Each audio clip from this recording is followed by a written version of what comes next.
안녕하세요. 인사잡설 미혜군입니다. 네, 제가 오늘 가지고 온 컨텐츠는요, 여기 있는 것처럼 근로계약서 검토입니다. 어떤 검토냐면 저희 구독자님께서 이번에 취업을 하셨어요. 그래가지고 근로계약서를 작성을 하셨는데 여기 약간 좀 의문점이 있다. 그래서 좀 검토 좀 해주세요 라고 하고 제 메일로 보내주셨더라고요.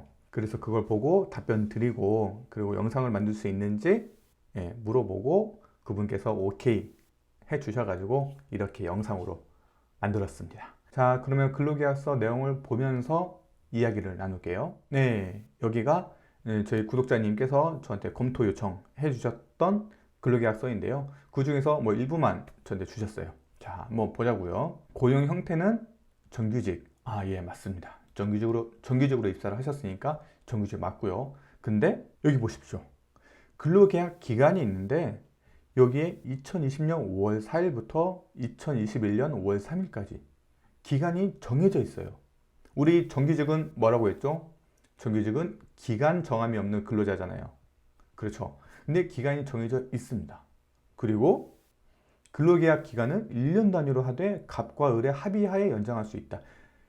정규직이잖아요. 정규직은 회사에서 정한 정년까지는 일할 수가 있어요. 근데 왜 합의를 해야 되죠? 이거는 계약직 근로계약서잖아요. 이 계약직은 이렇게 합니다. 근데 정규직에서는 이렇게 하진 않죠. 다만 이 회사에서 약간 착오가 있을 수도 있어요. 이 회사에서 그냥 근로계약서랑 연봉계약서랑 하나로 작성을 하다 보니까 이렇게 했을 수도 있습니다. 그래서 이걸 가지고 그 회사 담당자한테 가면 이 뭐죠? 저 정규직인데 왜 근로계약에 기간이 있어요? 라고 하면 이거 아무것도 아니에요. 이거 그냥 연봉계약이야. 이거 연봉계약 기간이야. 이렇게 말을 하실 수가 있어요. 그럼 괜히 제가 더 무안해지겠죠? 그래서 이건 약간 좀 의문점이 있는데 그래도 위에 정규직이라고 되어 있으니 이거는 그냥 연봉계약 기간인가? 라고 하고 뭐 넘어가도 뭐 문제되지 않을 것 같아요. 자, 그리고 두 번째 연봉액입니다. 연봉액은 이렇게 잘 나와 있고요. 그리고 수습기간은 3개월로 하며 수습기간 중 급여는 현재 기준의 90%를 기준으로 한다라고 되어 있어요. 뭐 수습기간은 연봉의 90%, 뭐 80%, 70% 이렇게 주셔도 아무런 상관이 없어요. 단 최저임금만 지킨다면, 그렇죠. 최저임금만 지킨다면 뭐 70% 주고 60% 주고 상관이 없죠. 회사와 근로자가 협의해서 들어오면 되는 거니까요. 아무런 문제가 되지 않아요. 최저임금만 지켜준다면요. 근데 최저임금법에 명시가 되어 있는 사항들이 있습니다. 한번 보면요. 여기 있다. 1년 이상의 기간을 정하여 근로계약을 체결을 하고 수습 중에 있는 근로자로서 수습을 시작한 날로부터 3개월 이내인 자는 최저임금액보다 다른 금액으로 최저임금액을 정할 수 있다 라고 되어 있어요. 그렇기 때문에 1년 이상의 근로계약을 한 정규직 근로자인 경우에도 수습기간 3개월까지는 최저임금보다 낮은 단계, 그러니까 총 여기서 명시되어 있는 것은 10%거든요. 그래서 총 90%까지는 최저임금에 미달하는 금액으로 지급할 수가 있다 라고 명시가 되어 있어요. 그래서 사람들이 90% 하는 것 같습니다. 그러니까 여기도 넘어가고요. 가장 중요한 부분이 연봉 이 부분인데요. 연봉은 뭐 기준 연봉, 재수당이 포함된 포괄임금제로 한다라고 되어 있어요. 근데 포괄임금제라고 하면 임금에 대한 구성 항목 그리고 그 임금에 대한 계산 방법들이 다 명시가 되어 있어야 됩니다. 하지만 여기 나와 있지 않잖아요. 그렇죠. 그러니까 약간의 문제가 될 소지가 있어요. 어떤 문제가 될 소지가 있는지 제가 한번 예시를 들어볼게요. 이게 연봉입니다. 똑같죠? 근데 이걸 12개월로 나눠 보니까 180만 원이 나와요. 근데 통상적으로 우리가 10만 원을 식대, 즉 비과세로 뺍니다.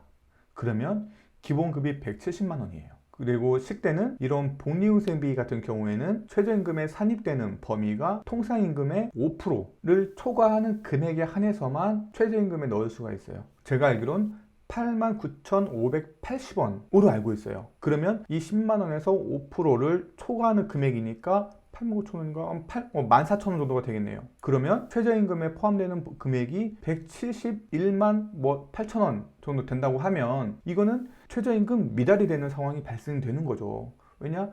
월급은 상관없이 여기에 대해서 구성 항목에 따라서 최저임금에 산입이 되는지 최저임금에 산입이 되지 않는지 이렇게 구분이 되거든요.